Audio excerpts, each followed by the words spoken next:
Hello and welcome guys.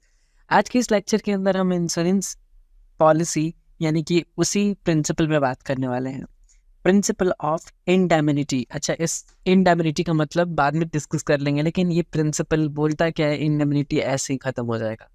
ये principal कहने का मतलब होता है कि जितना इंश्योरेंस कंपनी, जैसे कि अगर आपने इंश्योरेंस किसी चीज़ का कराया, एग्जांपल अगर आपने घर का इंश्योरेंस कराया है कि अगर आपका घर जल जाता है तो आप इंश्योरेंस का पैसा क्लेम कर सकते हैं। ठीक है, इस केस में आपका घर का आधा ही हिस्सा जलता है, आधा हिस्सा नहीं जलता है, तो इस केस में आपको इंश्योरेंस कंपनी पूरा पैसा नहीं देगा, सिर्फ और सिर्फ आधा पैसा ही देगा।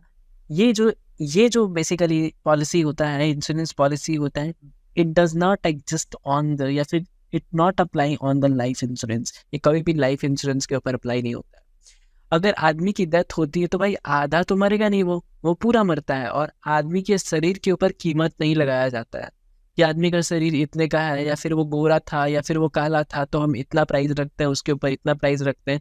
That is not all about. इसीलिए इंश्योरेंस, ये इंश्योरेंस लाइफ इंश्योरेंस पे नहीं लगता है, बाकी सारी चीज़ों पे लगता है, बट लेकिन लाइफ इंश्योरेंस पे नहीं लगता है। सबसे इम्पॉर्टेंट बात है, बस इसमें इतना याद रखना कि ये जो इंश्योरेंस होता है ना, बेसिकली किसी भी रेट ऑफ इंटरेस्ट को, या सॉरी रेट ऑफ इंश्योरेंस को डिफाइन करता है। It is all about. Thank you, have a nice day.